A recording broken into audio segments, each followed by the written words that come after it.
जो हमारी ख़बर है उसको भी शामिल कर लेते हैं कि एफ ग्रेड और जो नंबर्स हैं वो अब ख़त्म कर दिया गया है और पाकिस्तान में मैट्रिक और इंटरमीडिएट के जो रिज़ल्ट है उसका निज़ाम है वो किस तरह से होगा। पाकिस्तान में मैट्रिक और इंटरमीडिएट के इम्तहानात के नतीजे में जो है वो जो तरीक़ाकार तैयार किया जाता है और जो रिज़ल्ट का सिस्टम है वो कैसे चेंज किया जाएगा।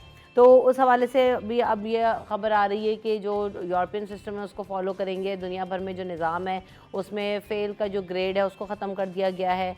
जो मार्क्स की परसेंटेजेस हैं, पासिंग मार्क्स की परसेंटेजेस हैं उसको चेंज कर दिया गया है और अब जो नया तरीक़ाकार है उसके मुताबिक इम्तहानात के बाद नतीजा अब नंबरों में नहीं आएगा बल्कि ग्रेड्स में आएगा। और CGPA सिस्टम की तरह से अब जैसे हम यूनिवर्सिटी में जाते हैं सेमेस्टर सिस्टम होता है, CGPA सिस्टम होता है, उसी तरह से ये जो इंटर और मैट्रिक है उसमें भी CGPA सिस्टम होगा, ग्रेडिंग सिस्टम होगा और इसकी बुनियाद पर आपको आगे दाखिले भी मिला करेंगे और हतमी जो ग्रेड पॉइंट्स हैं यानी GPA है उसका तायुन करेगा कि आपका ग्रेड क्या बन रहा है। तो ये जो सिस्टम आ रहा है अब इसके सिस्टम के ऊपर हम बात करेंगे कि कितना इसका इम्पैक्ट आएगा।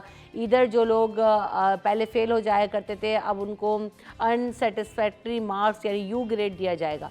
तो उस U ग्रेड पे क्या एडमिशन्स मिला करेंगे, उसमें GPA काउंट होगी नहीं होगी, उन लोगों को कहाँ खपाया जाएगा, क्या वो रिवीजन्स करेंगे, ये नया निज़ाम कब होगा, कैसे काम करेगा, इन तमाम चीज़ों पर भी बात होगी। लेकिन अब बात सबसे पहले ये है कि ये नया निज़ाम लागू कब से होगा और क्या इसको प्रैक्टिस किया गया है। हमें ये भी देखना होगा कि किन ममालिक ने इनको प्रैक्टिस किया, किन सिनेरियो में इनको प्रैक्टिस किया और उसका क्या इम्पैक्ट आया।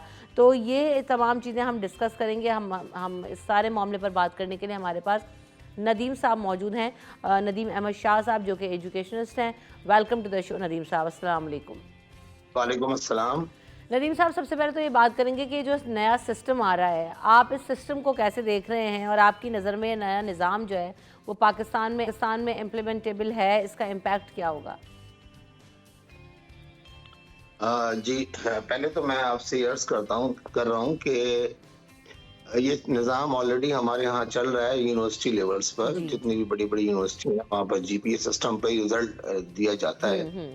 बट इंटर लेवल पर और मैट्रिक लेवल पर ये हमारे यहाँ फर्स्ट टाइम इंट्रोड्यूस किया जा रहा है। सही।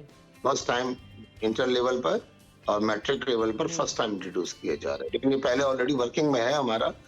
और इसमें ये कि कराची यूनिवर्सिटी हो गई और जितनी प्राइवेट यूनिवर्सिटीज हैं वो अपने बच्चों के जो रिजल्ट्स होते हैं वो GPA सिस्टम के मुताबिक ही देते हैं।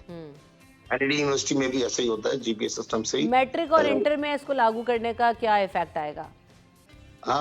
देखिए जहाँ तक इफेक्ट्स की बात है तो मैं समझता हूँ कि सिर्फ ये नाम बदल दिया गया है, ग्रेड्स को नंबर को हटा के आपने GPA कर दिया है। देखिए एक बच्चा है, सिर्फ नाम बदल दिया गया है और चेंजिंग अच्छी चीज होती है। आप घर में भी अगर फर्नीचर चेंज करते हैं या कलर चेंज करते हैं तो वो अच्छा लगता है, बाज़ाहिर तो अच्छा लगता है, लेकिन घर तो वैसा ही होता है वो। तो नाम बदलने से कि नंबर्स को हटा के हम GPA लेकर आ जाएंगे, अच्छा है, मतलब सुनने को अच्छा मिलता है सिस्टम।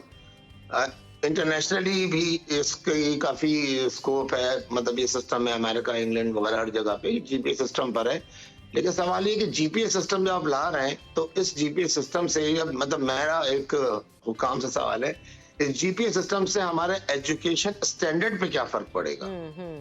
तो हमारा जो एजुकेशन स्टैंडर्ड है वो तो अपनी जगह पे ही खड़ा रहेगा, बल्कि मैं ये समझता हूँ कि थोड़ा सा ये टफ हो जाएगा इस सेंस में कि जो बच्चा, देखिए हर बच्चे की, पढ़ने वाले बच्चे की जो ख्वाहिश होती है वो मैक्सिमम ग्रेड पढ़ जाए। जी बिल्कुल।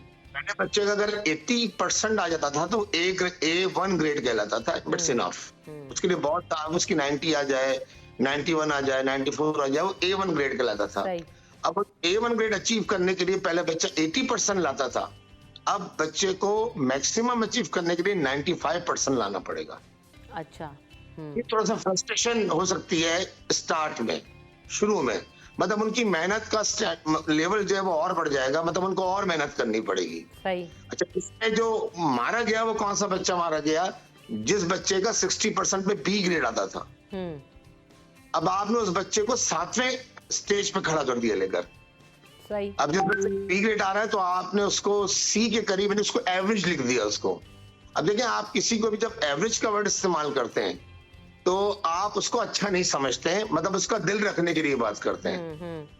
जब उसको एवरेज बोलते हैं, आप कह रहे हैं कि आपकी आप बैटिंग अच्छी थी, आपका आप अच्छा पढ़ाते हैं, मैं कितना अच्छा पढ़ाता हूँ, हमने कहा एवरेज। अब एवरेज का मतलब ये कि आपने मेरा दिल रखा, लेकिन अंदर खाना ये था कि वो कोई अच्छा ग्रेड नहीं था। सही सही। एक तो ये बात हो, एक आपने फेल को आपने हटा दिया।